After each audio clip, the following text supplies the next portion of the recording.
Pemaparan saya ini adalah merupakan legal opini saya. Jadi bisa salah dan juga bisa benar.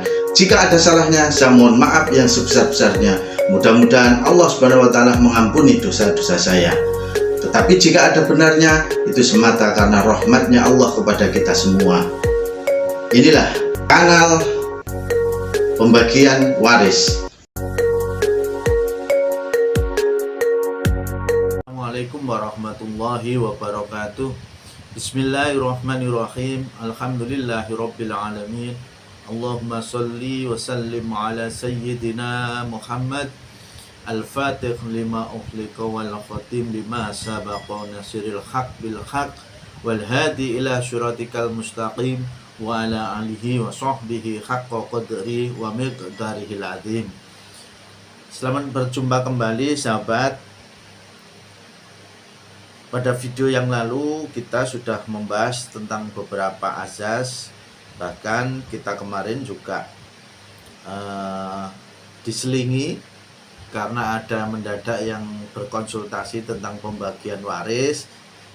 Terus kemudian kita lanjut pada video selanjutnya, kita membahas tentang hibah wasiat kepada ahli waris dapat diperhitungkan sebagai warisan. Baiklah sahabat sekalian, berikutnya pada video kali ini saya akan membahas tentang kaidah lagi yang harus ditetapkan di dalam pelaksanaan pembagian waris. Jadi kaidah hukum waris yang ada di dalam KHI ini salah satunya yaitu KHI mengelompokkan ahli waris dari segi cara pembagiannya di dalam 3 kelompok. Jadi dilihat dari segi cara pembagiannya, ada ahli waris 3 kelompok. Yang pertama adalah kelompok ahli waris dawil furud, atau ahli waris yang bagiannya sudah ditentukan. Jadi bagiannya sudah langsung ditentukan di dalam KHI ini. Siapa kelompok ahli waris yang bagiannya sudah ditentukan itu? Yang pertama yaitu ayah. Ayah ini mendapatkan 1/6 bagian bila pewaris meninggalkan anak atau keturunan. Mendapat asobah bila pewaris tidak meninggalkan anak atau keturunan. Jadi ayah ini mendapatkan 1/6. Yang dimaksud ayah ini adalah ayah dari pewaris. Pewaris itu adalah orang yang meninggal dunia. Jadi misalkan ada orang namanya Dharma, ia meninggal dunia, terus kemudian dia meninggalkan istri, istrinya itu disebut janda, terus meninggalkan ayah kandung dari Dharma ini. Inilah yang dimaksud. Jadi ayah mendapatkan 1/6 bagian apabila si pewaris itu meninggalkan anak. Ada anak. Tetapi apabila pewaris tidak meninggalkan anak, maka ayah ini asobah. Ayah menjadi asobah. Jadi termasuk ahli waris yang bisa menghabiskan sisa harta. Jadi misalkan begini, ada orang namanya Dharma. Dharma punya istri punya istri. Terus kemudian punya anak 1. Kalau Dharma ini meninggal dan punya anak, maka ayah ini bagiannya hanya 1/6. Tetapi kalau Dharma ini meninggal dan tidak punya anak, maka ayah ini menjadi asobah. Artinya asobah, maka pembagian hartanya adalah harta yang ditinggalkan si Dharma ini tadi diambil 1/4 bagian untuk janda, untuk istrinya itu. Kemudian sisanya yang 3/4 menjadi bagian ayahnya semua. Namanya asobah itu. Jadi menghabiskan sisa harta. Baiklah sahabat sekalian, selanjutnya ahli waris dawul furud yang ditetapkan bagiannya adalah juga ibu.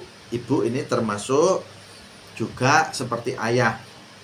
Ibu mendapatkan 1/6 bagian bila pewaris mempunyai anak. atau pewaris mempunyai 2 orang saudara atau lebih.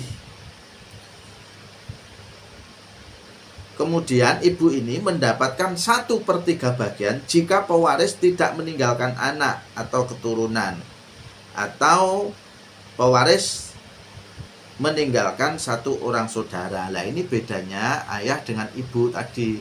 Kalau si pewaris ini tidak memiliki keturunan, maka ayah yang semula hanya mendapat bagian 1/6 menjadi asobah. Tetapi kalau ibu, jika anak tadi meninggalkan keturunan, ada keturunannya, maka ibu mendapatkan 1/6 sama seperti ayah. Tetapi jika pewaris ini tidak meninggalkan anak, ibu tidak bisa menjadi asobah, tetapi dia hanya mendapatkan 1/3 bagian dari harta yang ditinggalkan oleh pewaris. Selanjutnya, sahabat sekalian, duda di dalam KHI, di dalam hukum faraid ini mendapatkan bagian setengah bila pewaris tidak meninggalkan anak. Tetapi duda ini mendapatkan 1/4 bagian bila pewaris meninggalkan anak. Jadi contohnya begini, duda mendapatkan setengah bila pewaris tidak meninggalkan anak. Misalkan Dharma punya istri namanya Darsih. Darsih ini meninggal dunia. Dalam perkawinan antara Darsih dengan Dharma ini ada anak. Berarti ketika Darsih meninggal, pewaris ini meninggal, berarti ada meninggalkan anak. Maka duda ini hanya mendapatkan 1/4 bagian. Tetapi seandainya Darsih ini tidak memiliki anak, misalnya dalam perkawinan antara Darsih dengan Dharma ini tidak ada anak, atau mungkin juga tidak pernah ada anak bawaan, misalnya kalau dulu sudah pernah menikah sebelumnya. Jadi intinya apabila si pewaris, si istri ini tadi meninggal tidak meninggalkan anak, maka duda ini mendapatkan bagian setengah gitu. Nah, selanjutnya kita bahas tentang perbedaan antara duda dengan janda. Yang keempat adalah janda. Janda ini mendapatkan 1/4 bagian bila pewaris tidak meninggalkan anak. Tetapi janda mendapat 1/8 bagian bila pewaris ini meninggalkan anak. Jadi kalau seandainya kasusnya dibagi, yang meninggal adalah Dharma, terus kemudian berarti yang pewarisnya itu namanya Dharma itu tadi. Si istri ini posisinya namanya janda dalam KH ini.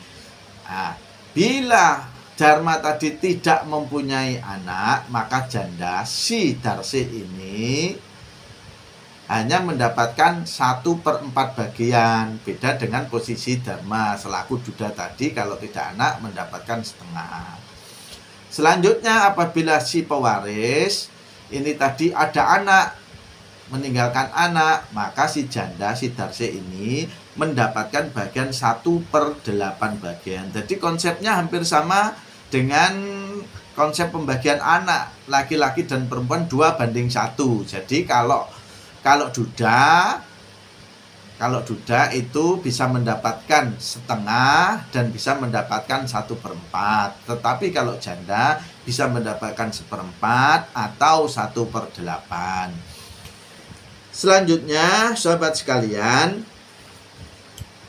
ketentuan yang kelima, anak perempuan mendapatkan 1/2 bagian. Jadi anak perempuan itu mendapatkan 1/2 bagian apabila dia hanya sendiri. Misalnya orang tua ini, si pewaris ini hanya memiliki 1 anak kandung saja, perempuan. Berarti perempuan itu mendapatkan bagian setengah. Beda dengan anak laki-laki. Kalau anak laki-laki sendiri ini asobah, menghabiskan semua sisa. Nah, tetapi apabila anak ini jumlahnya tidak 1 atau 2 orang anak atau lebih, maka bersama-sama mendapatkan 2/3 bagian. Misalnya kasusnya orang tua itu meninggal, terus kemudian ada 2 orang anak atau 3 orang anak perempuan, maka 2 orang anak perempuan atau 3 orang anak perempuan ini mendapatkan 2/3 bagian. Tetapi jika anaknya cuma 1 perempuan, maka dia mendapatkan 1/2 bagian. Jadi begitu para sahabat sekalian, ini susah untuk dihafalkan. Jadi kita tidak perlu hafal, tetapi cukup kita bisa memahami, karena ini kitabnya ada, di KHI ada, di Al-Quran pun juga ada.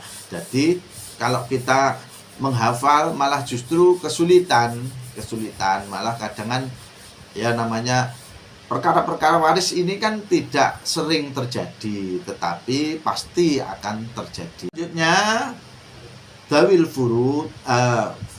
Furudul Muqaddarah, dari ahli waris yang mendapatkan ketetapan bagian adalah poin ke-6, seorang saudara laki-laki atau perempuan. Saudara ini yang dimaksud saudara sekandung atau saudara seayah atau saudara seibu mendapat 1/6 bagian. Jadi mendapat 1/6 bagian. Apabila terdapat 2 orang saudara atau lebih, baik saudara sekandung, seayah atau seibu, mendapatkan 1/3 bagian. Jadi dasarnya ini adalah jurisprudensi. Jurisprudensi itu adalah keputusan hakim yang diikuti oleh keputusan hakim-hakim yang berikutnya, yang nilai keputusannya itu ada muatan hukum baru untuk menemukan hukum. Jadi untuk menggali hukum, untuk menyelesaikan persoalan yang tidak ada hukumnya atau yang hukumnya masih samar, kemudian dengan rasa keadilan, didasari rasa keadilan, maka hakim ini menggali.